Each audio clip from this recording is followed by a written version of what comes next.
Hey everybody, what's up? In this video, I'm going to be recapping my trip to NAMM 2024. Jordan Kelso and I were hanging out with Greg Keenan. Jordan and I also played the Pacific Shred Invasion Tour with Brian DeLeonis. And if you have not been to NAMM, I suggest that you go. And right off the bat, we went over to the Deviant Guitars Arachnid Cabinets booth. I checked out those Deviant guitars, the V specifically. Very comfortable for a 7-string. I was surprised to see it was a bolt-on neck. And that's something that you're seeing more of now is pointy shapes with bolt-on necks. Are becoming more the norm. Arachnid cabinets are good stuff. They're durable. They look cool. They sound great. And it was awesome to meet Gary Holt as well. He was doing a signing, so we got a photo with Gary. Went over to the Aristides guitar booth, composite guitars. They sound really, really good, and they are extremely comfortable to play, which I was surprised considering that anytime a guitar is made out of like composite materials, especially one piece that they feel kind of cheap, but Aristides guitars actually felt really nice, and I played it through a rev amp, and it sounded really good too. They sustain well, and even the multi-scales with the fan frets were surprisingly comfortable. They were good stuff. In this display, we have an organic guitar that's actually a piece of art, and I think it's all carved out of one piece of wood, even in the details. Over here we have the EBS bass stuff, legendary bass gear. They had a lot of people lined up to play their stuff, and I did not have a chance to play through any of it, but it looked like it's good gear as well.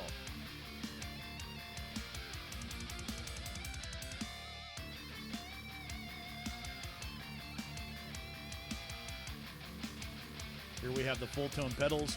That overdrive, it's in the picture up in the corner there, I know it's good stuff. It's like a Tube Screamer copy. Really good pedal, though. I've seen a lot of those on people's pedal boards out there, and they must be good for a reason if people are using them.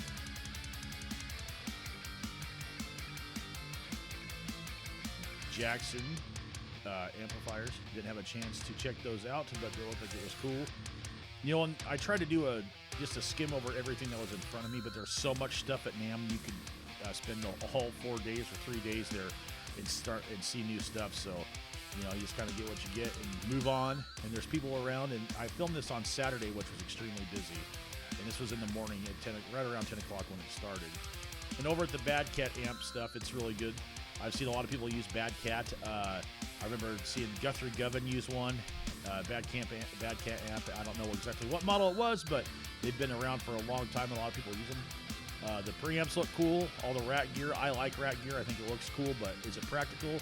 Maybe at home, but on the road, maybe not. So, you know, there's limitations to its logistical uses, in my opinion, but rack gear is always cool. Over here, we have the bare knuckle pickups display. Lots of different stuff. I like the uniqueness in the designs and the aesthetic of the way that they look.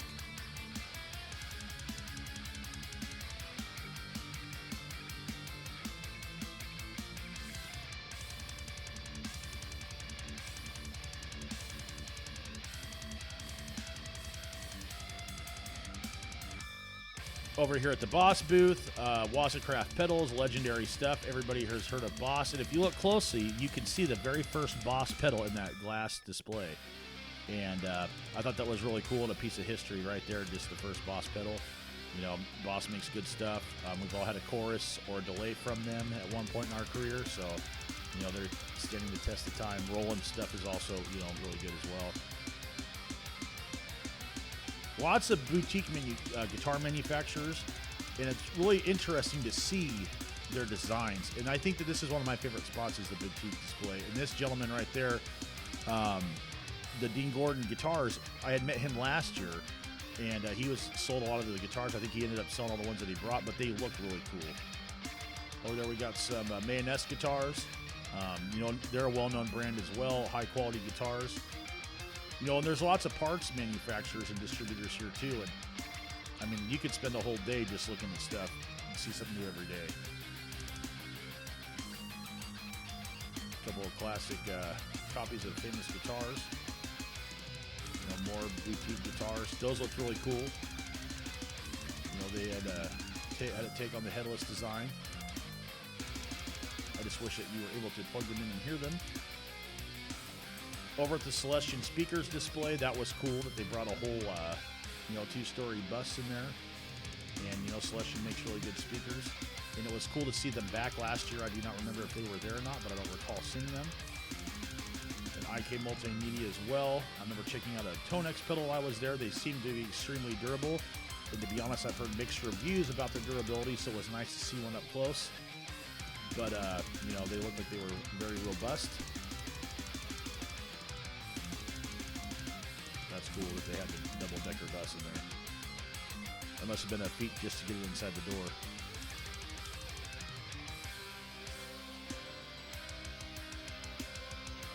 Over here, I stopped by the Dave Ellefson display, which was cool at Scorpion Percussion. There's up in the Dean room. Dean was where the food vendors usually are, but there's a Carl Sanders from Nile guitar and the Kerry King guitar up there with the Kaler.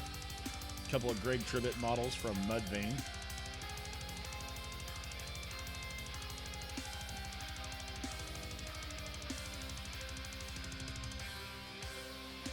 And we have some Super Strats. There's the Doyle von Frankenstein guitar from the Misfits.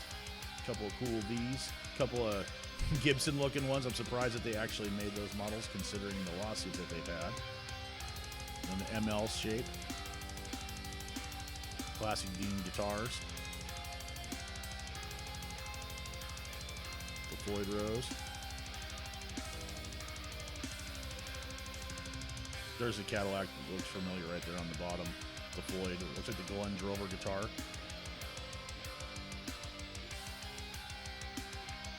More Cadillacs.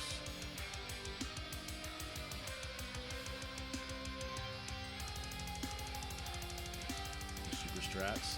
Their reverse headstock looks cool. I like it better that way. It looks better, in my opinion. Some more ML body shapes and Z body shapes. Some acoustic guitars.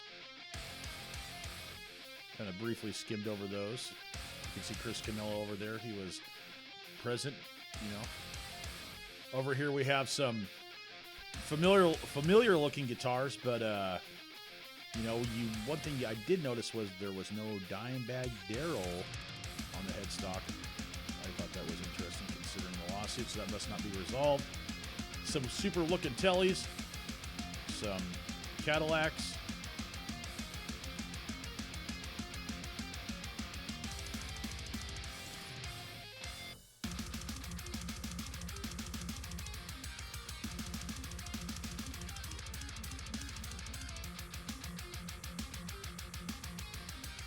That rubber looked pretty cool.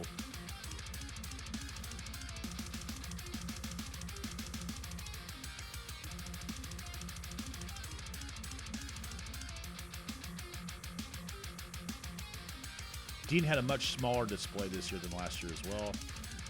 Over at the DiMarzio pickup booth, in my opinion, DiMarzio makes the best passive pickups. Not to say there's not better, but just in my experience. And there's all your classic stuff, all the DiMarzio artists, some familiar faces over there. John Petrucci, Joe Satriani over at the Dunlop booth display.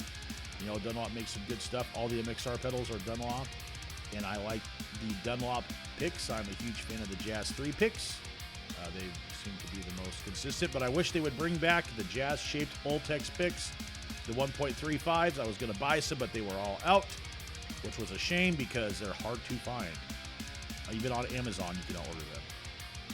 Hot tone stuff. Cool to see them there again. Electro-harmonic stuff. Very nice people. Creators of some great gear, classic gear like the Big Muff. Everybody from Korn to Limp Bizkit and other bands have used them. A lot of bass players use the Big Muff for their overdrive or distorted tones.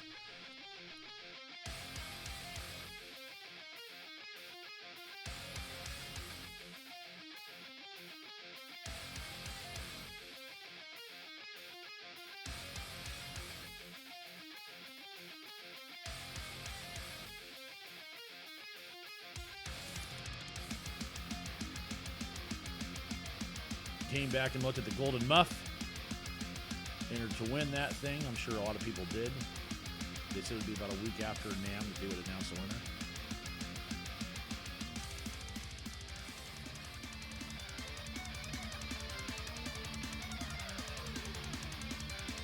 They have a fairly good sized display.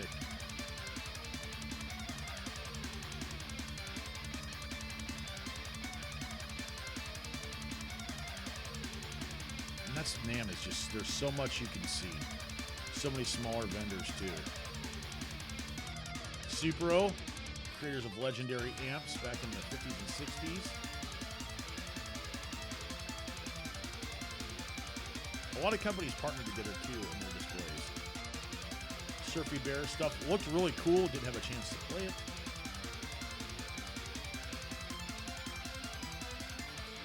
And that's one thing about pedals is they're so unique. Each brand definitely has their own sound, even though in the ones that they try to emulate, like the Tube Screamer or some of the delays and choruses.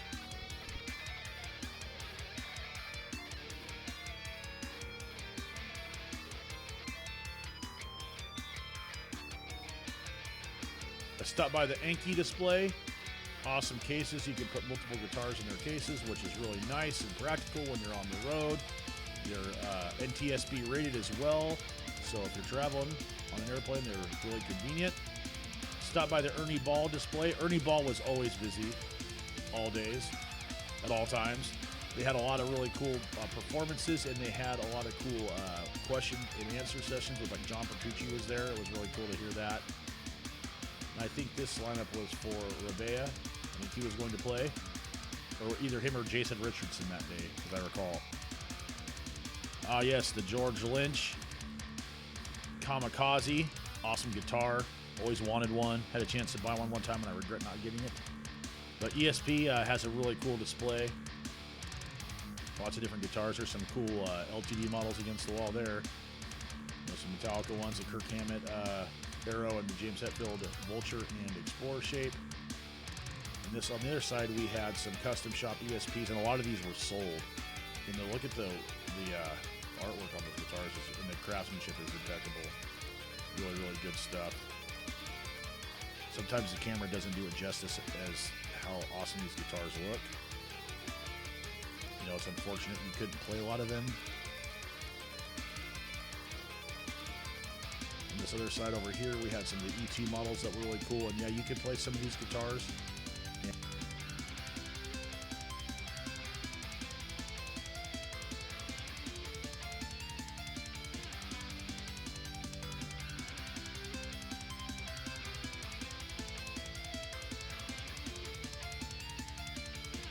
Over here we have some more LTD models, some Super Strats, Tellies, Explorer shapes.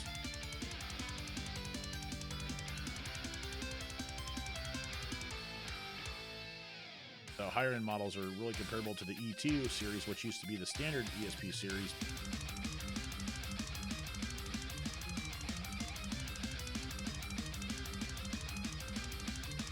Over here we have some Firebird shapes,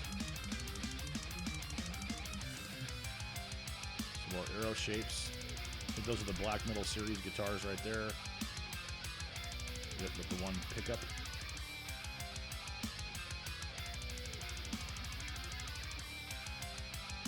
Some Takamine acoustics. And some more Signature Series LTDs. There's a Sammy Duet. The one thing about that guitar, it looks awesome, but it's a short scale guitar, which is unfortunate in my opinion. Like the Gary Holt stuff, the Rammstein stuff. Over here I saw that they had an LTD Lynch looking Kamikaze. Really cool guitar.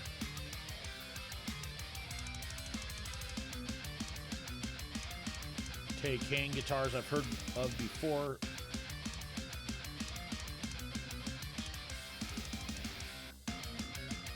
And over here I was making my way over slowly to the Gorilla guitar display. And I almost bought one of these a while ago, but I think the company had ceased to exist at a certain time, and I could not find it. But they are cool looking guitars. They play well. Their Super Strats are really cool. It's interesting. They are extremely light, which is odd for the pointy shapes. And if you like lightweight guitars, they're definitely something you should check out. But if you like something that's got a little more girth to it, they may not be for you, but they were solid guitars nonetheless.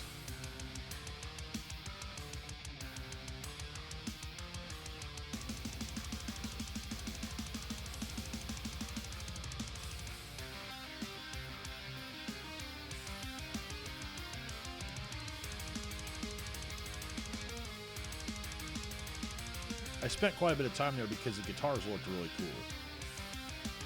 And I did play a few of them.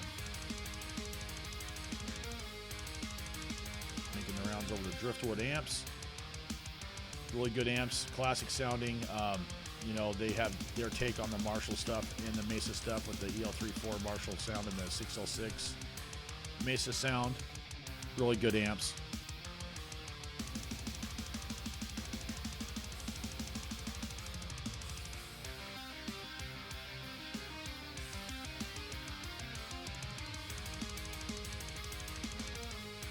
Over here we have the Insane Skins.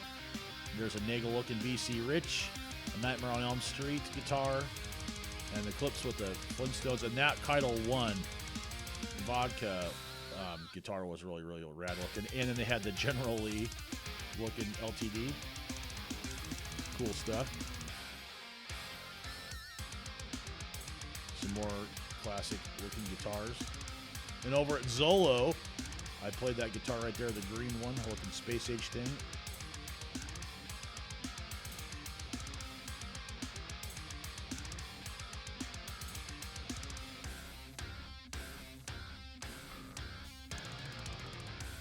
Those guitars are really cool, especially for the multi-scale guitars, and they have a really interesting sound as they have a mode switch on the guitars that give it distinct voicings, not just a coil split, or not a coil split, but just a different voicing in the pickup. So it's something that was really, really, really unique about those guitars, and they play well too.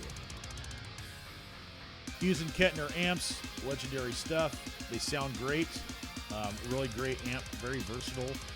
They have really, really good tone for metal.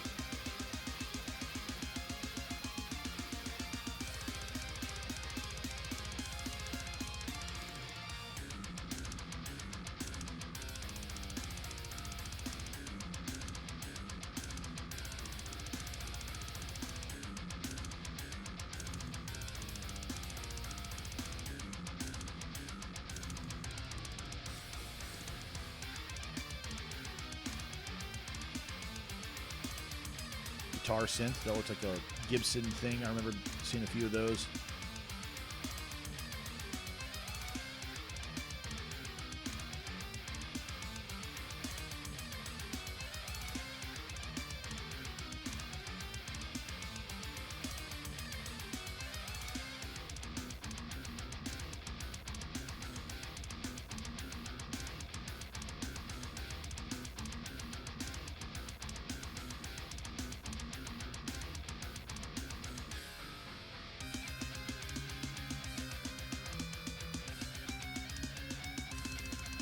There's just a lot to see. This is just the guitar area, just the main area. There's a lot of vendors, foreign vendors, Chinese vendors in the back corners along the back wall of the convention center. You would need 3 days just to see everything. The Seymour Duncan booth was always full, always busy. You could go in that room and crank up the amp and get the sound you're looking for. Checking out the Ibanez display, some Super Strats, vintage designs as well. S-Series guitars, RGs. Their arch tops are cool. Ibanez is another vendor that was extremely busy. They always have a cool display, lots of guitars. They bring a lot of products so people can play them.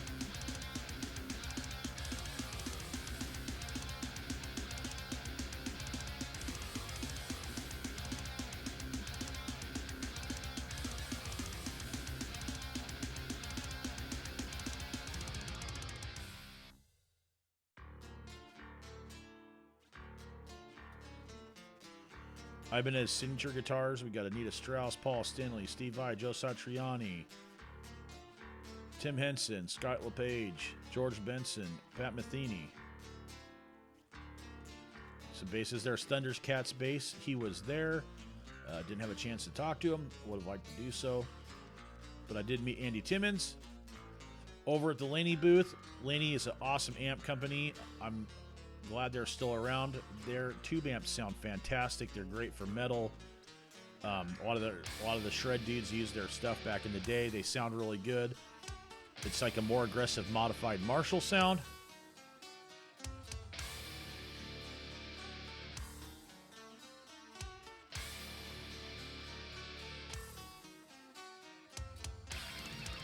Over at the Martin display, lots of nice acoustic guitars. Martin, once again, was a brand that had a lot of traffic, a lot of guitars on display. They were really cool, let you play whatever you wanted. Martin makes high quality acoustic guitars, obviously. Their thing is their factory is not a factory. All the guitars are handmade.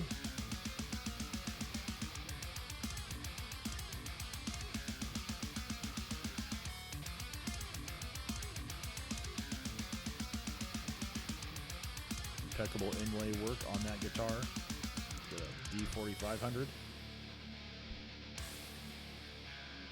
Matching watch to the left, what is it, like a timepiece guitar, like a tribute to Rolex or something.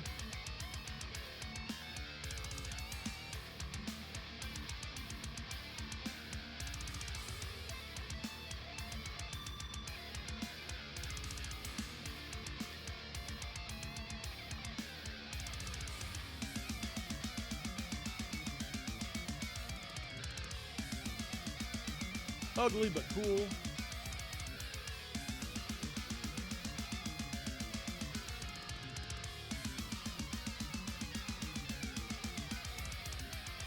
The Dreadnought series, standard workhorse guitars, high quality, sound great. That spruce top. And they had something really cool in the Martin display as well. It's that guitar right there. That guitar has an interesting story. A prop in the movie, The Hateful Eight, I believe, and there's a scene where a guitar gets smashed, and that guitar is the first Martin ever made, and it was supposed to be switched out for a prop guitar, but the real guitar ended up getting smashed, and the insurance adjusters all had a heart attack and hit the floor, and those are the remnants of that classic legendary guitar, and hopefully the prop person lost their job, as the rumor has it that they could not stop the scene from happening in time and just went with it. So there's that classic guitar art in pieces right there.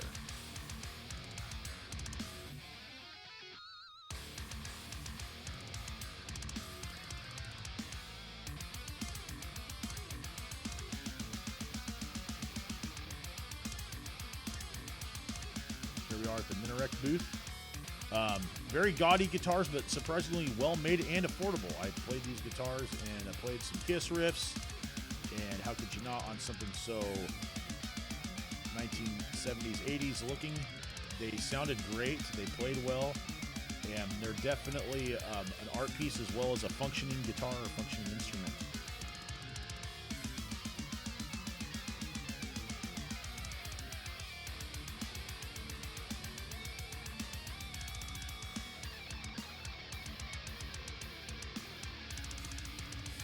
Here I am making my way over to Rev. And I was extremely impressed with these amps. I've heard really good things about them. But that guy right there, the G30 on the right, has the 2 Notes Torpedo load box built in with a selector switch.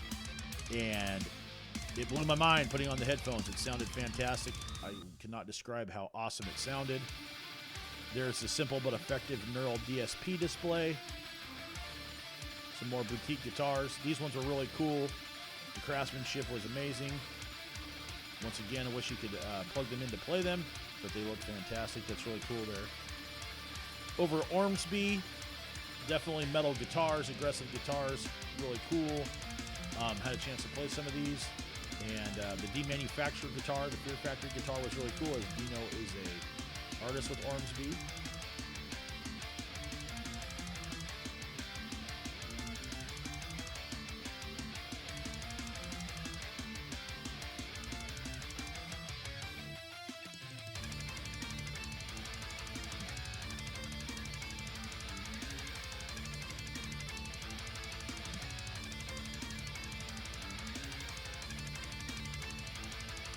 Very comfortable for the headless multi-scale and a very distinct headstock.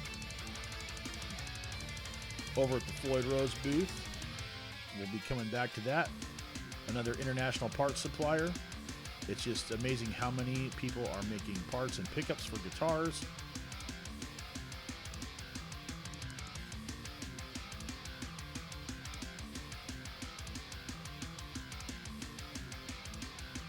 Quilter, high quality preamps and pedals.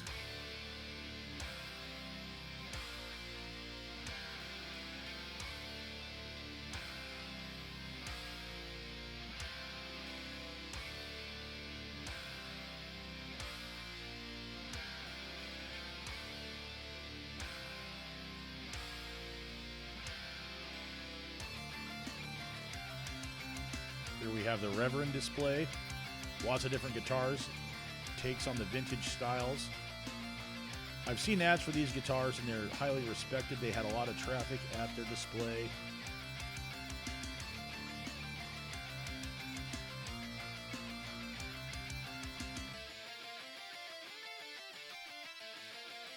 Remind me of like a Cadillac, or like a car from the 1950s.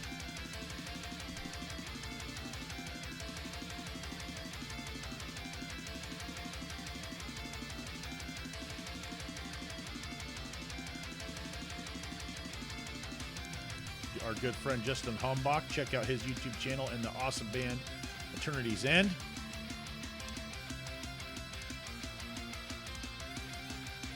Part of the time at NAMM that's cool is just wandering around. It's like an adventure.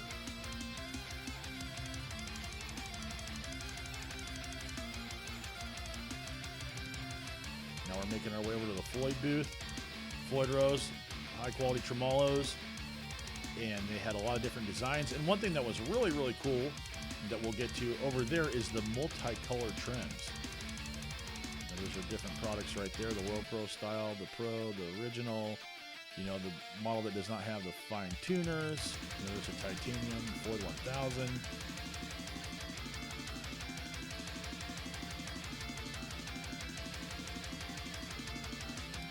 No routing necessary. Put that on a guitar with a stop bar, such as a Les Paul. These look really cool. Multicolored Floyds.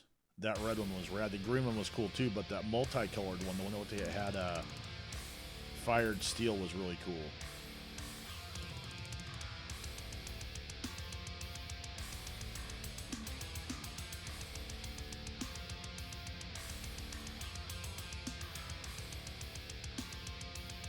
Back over to Rev. Great amps. Good dudes. And there it is, the infamous Machine Gun Kelly guitar. I happened to be sitting behind Alex Skolnick when he played it. There was a picture that Digitech took, and I was sitting right behind him.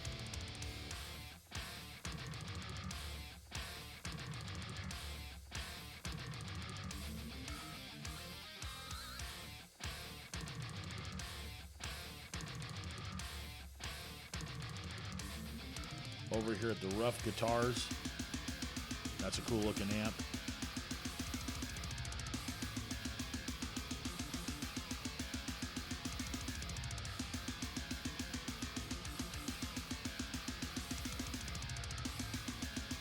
They seem to be pretty busy, and they sounded really good. The amps sounded well too. Those MLC amps.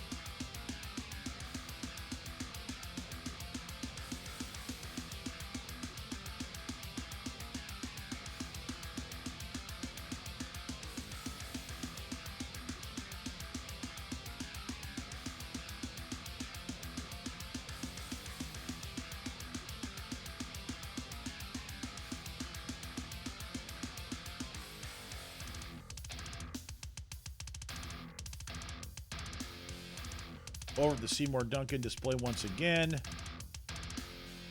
But Joe Bonamassa and Slash, awesome guitar players.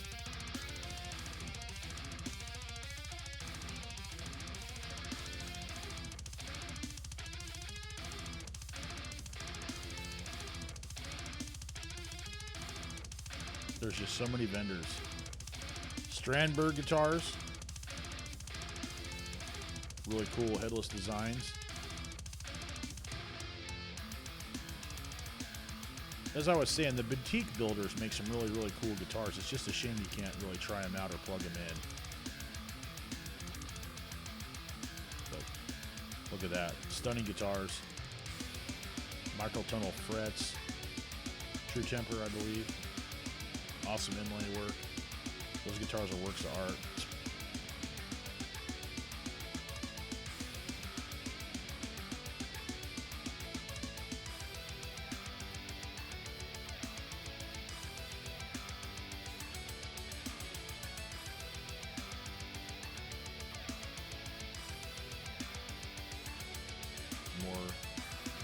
on the vintage designs.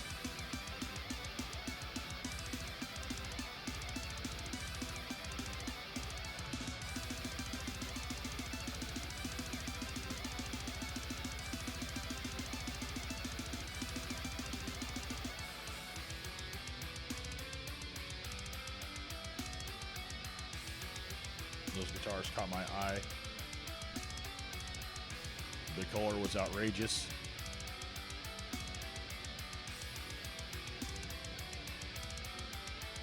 Now this was a really cool display. They're building effects pedals right before your eyes. And there it is, a Fuzzatron fuzz pedal.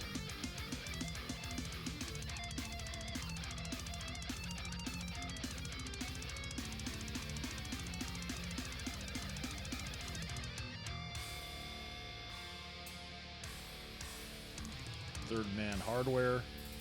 Guy was talking to us about how they were trying to make affordable pedals anybody could buy, or you could buy their kits to make them yourself, which I thought was really cool.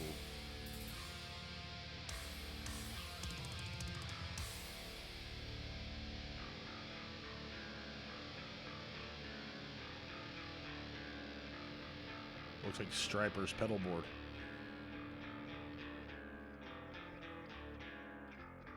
You know, to hell with the devil.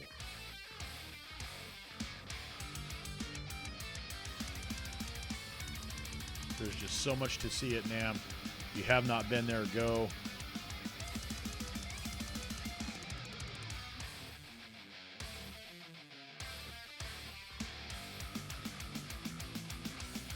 People were really kind too. All the vendors and exhibitors were cool.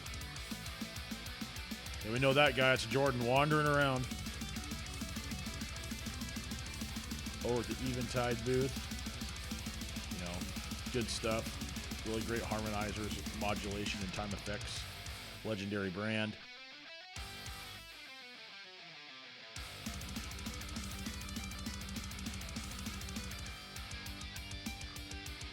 They sound great.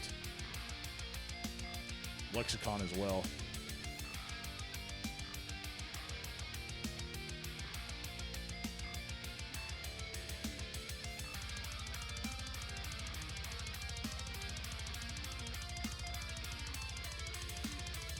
Just all sorts of different stuff. That's why it's important to go.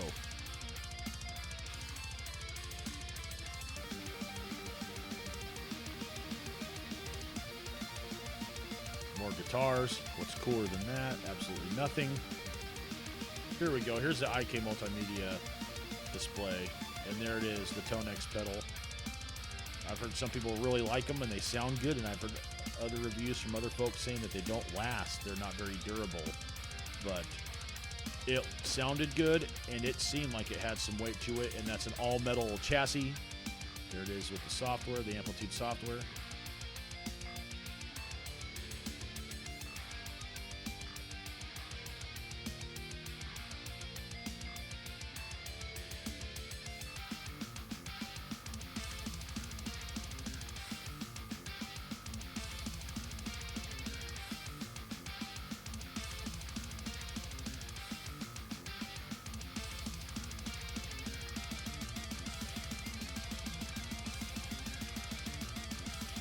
There's the Felix Martin guitars. He was there doing a demonstration.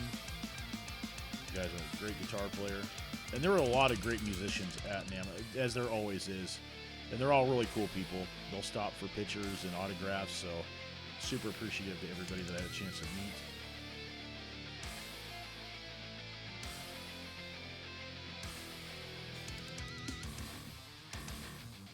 Pure Salem guitars. I'm from Salem, so I had to stop by and check it all out. Whoa, there's like a box copy there. They almost look like Dunables too, a little bit. Some of the designs that they're taking on that vintage style.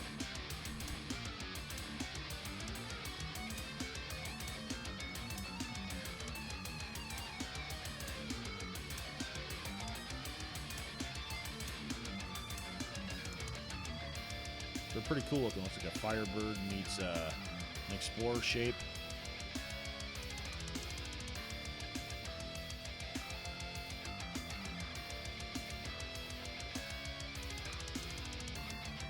Up here we have Yamaha who have the largest display area, and they have everything from horns to keyboards to drums to guitars to woodwinds. It was really interesting. They were extremely busy the entire time, lots of different percussion stuff, and they had purchased line 6 as well, so there was a small line 6 display, but a display nonetheless.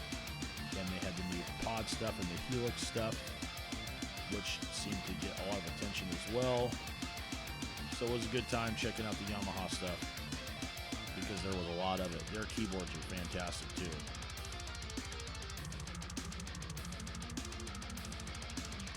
Pro audio gear.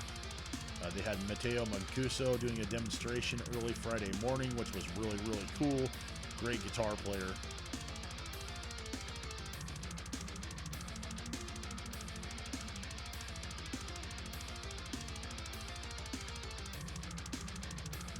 We are heading to the guitars.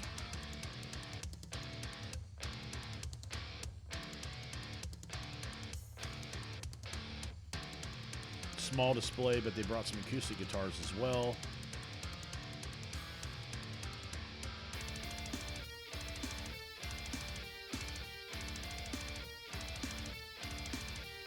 Just a lot there. We got some basses.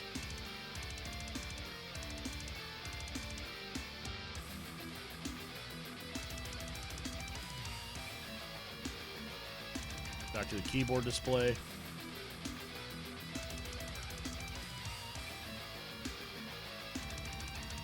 Making our way out of the building. So there you have it, NAMM 2024. Awesome time. Like I said, if you have not been to NAMM, you should definitely go.